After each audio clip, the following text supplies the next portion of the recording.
नमस्कार, मैं मानस पांडे जुड़ चुका हूँ आपके साथ मानस धारा से। हमारे कुशीनगर ज़िले में हम क्या देख रहे हैं कि हमारे जो जनप्रतिनिधि हैं वो अपने सत्ता में धुत हैं और घर पे चैन की बंसी बजा रहे हैं।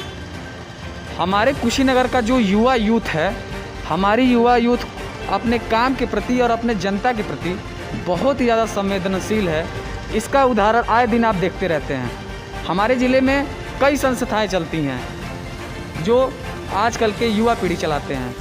युवा पीढ़ी में कई सारे संस्थाएं हैं जो कि ऑक्सीजन का काम कर रहे हैं, जो कहीं कोई ब्लड का काम कर रहे हैं, कोई राशन का काम कर रहे हैं। हर ज़रूरतमंदों को उनका ज़रूरत पूरा कर रहे हैं। इसी क्रम में आज हमारे साथ हैं टीम कर्तव्य के अध्यक्ष भाई अरुण पांडे। बहुत बहुत स्वागत है आपका। बहुत बहुत धन्यवाद आपका। आप कोरोना वैश्विक महामारी में जिस तरह से कार्य कर रहे हैं लोगों को लेके, और मैं देख रहा हूं कि आप ऑक्सीजन को लेके, राशन को लेके, दवाओं को लेके हर तरह से कार्य कर रहे हैं। आप कैसे, आपको ये प्रेरणा मिली और आप किस तरह से ये कार्य कर रहे हैं? जी देखिए, सबसे पहले तो मैं बता दूं कि मेरी टीम का नाम है टीम कर्तव्य और तकरीबन 3 साल पहले हमने इस टीम की गठन की थी और आज तकरीबन व्हाट्सएप पे 170 मेंबर हैं जो कि किसी न किसी माध्यम से हमसे जुड़े हुए हैं और कोई ना कोई कार्य करते रहते हैं। कौन सा कार्य आपके संस्था? देखिए, ऑक्सीजन मुहैया कराना, लोगों को बेड मुहैया कराना, नींबू, अदरक, राशन का वितरण कराना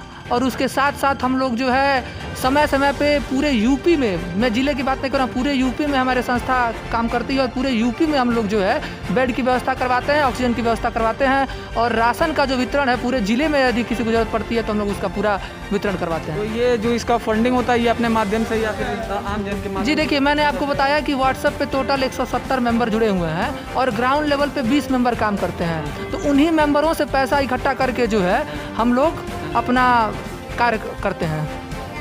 हम देख रहे हैं कोरोना वैश्विक महामारी में जहां लोग घर से बाहर नहीं निकल रहे हैं, जिनका रोआ थर्रा रहा है बाहर निकल के, ये युवा सरकारी अस्पताल जाते हैं और वहाँ कोरोना मरीज के बीच में जाके उनको बेड मुहैया कराते हैं, ऑक्सीजन मुहैया कराते हैं, दवा मुहैया कराते हैं, राशन दिलाते हैं। मतलब सारे कार्य समाज के प्रति एक नया प्रेरणा स्रोत बन के निकले हैं। टीम कर्तव्य के ही अगलारी से बहुत बहुत स्वागत है आपका। बहुत बहुत धन्यवाद। आप टीम कर्तव्य के मेंबर हैं जी।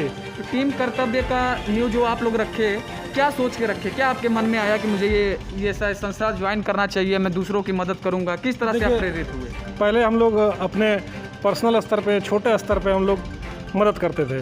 तो दिल को बड़ा सुकून मिलता था, बड़ा अच्छा लगता था किसी की मदद करके। फिर हमने सोचा कि अकेले तो हो नहीं पाएगा।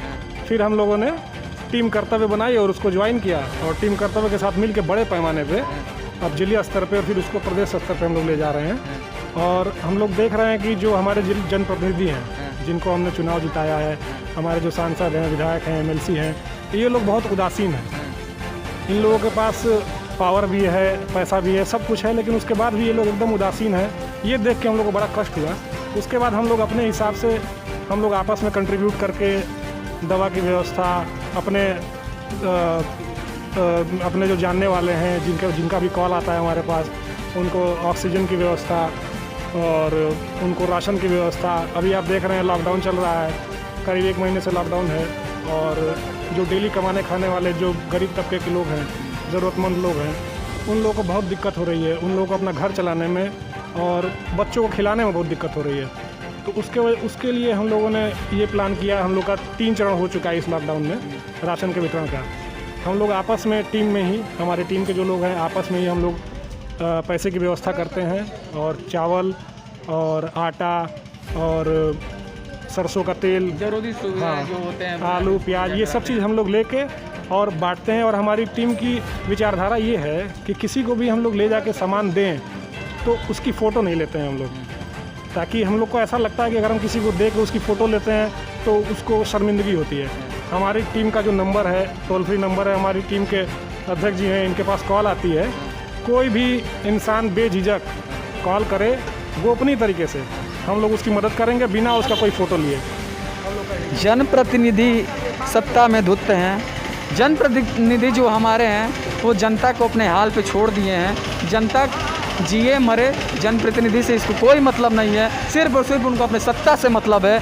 इसी ठोस से और इसी अभाव के कारण हमारे जो आजकल के युवा हैं वो काफ़ी ज़्यादा प्रेरित होकर आगे बढ़े हैं और एक टीम का गठन करके, जैसे हम देख रहे हैं किशन तुलसियान जी जो हैं, इनकी उम्र आप जान के हैरान हो जाएंगे। ये महज अभी 18 साल के हुए हैं और इस संस्था से 2 साल से जुड़े हुए हैं। इस संस्था में जब ये थे तो इनकी उम्र 16 साल थी और 16 साल से लेकर अभी तक 16 साल की उम्र से ये सेवा भाव करते हैं लोगों का। इतने कम उम्र में कैसे आपको ये प्रेरणा मिली?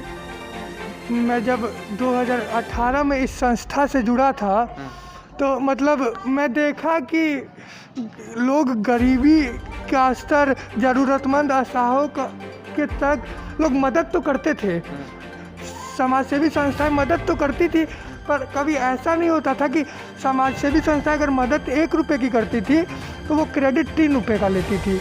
और ये चीज़ मन ही मन काफ़ी विचलित करती थी, क्योंकि भगवान ने उन्हें गरीब बनाया है, पर और हम समाज सेवा कर रहे हैं तो हमको इसका अधिकार तो नहीं मिला कि मैं उनकी गरीबी का मजा लूँ।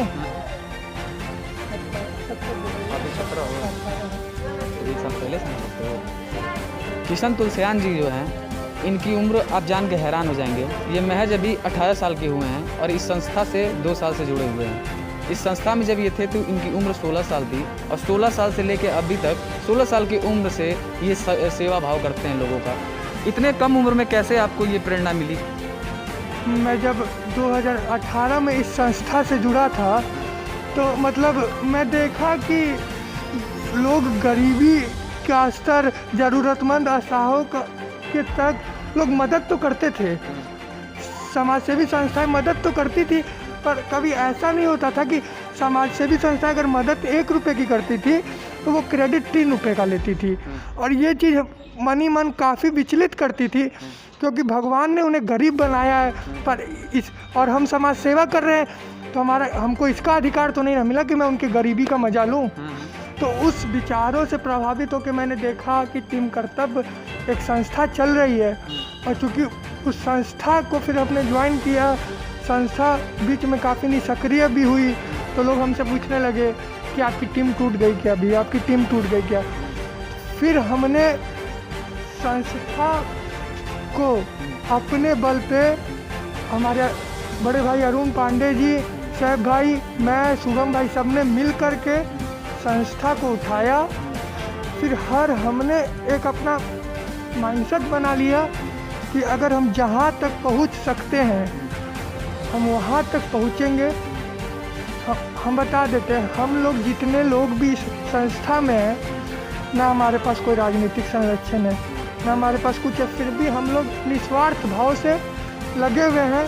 और जहाँ तक ये महामारी या कोई भी आपदा ज़िले पे या प्रदेश में आती है तो ये संस्था खड़ी रहेगी ज़रूरतमंदों के साथ, गरीबों के साथ। जी, मैं तो शुरू से ही टीम के साथ हूँ। जब टीम की गठन हुई थी तभी से मैं इस टीम के साथ हूँ। यहाँ पे आप दिखाते हैं अपने टीम को लेके? जी, भूमिका तो सबका एक बराबर है। टीम एक परिवार के तौर पे है और सब कोई सिर्फ और सिर्फ ज़रूरतमंदों के सेवा में लगा हुआ है। अपने टीम को लेके क्या कहना चाहेंगे? जी, मैं टीम के कार्यों के बारे में और बाकी जो हम लोगों ने काम किया है उसके बारे में हमारे टीम के सदस्यों ने बताया ही है।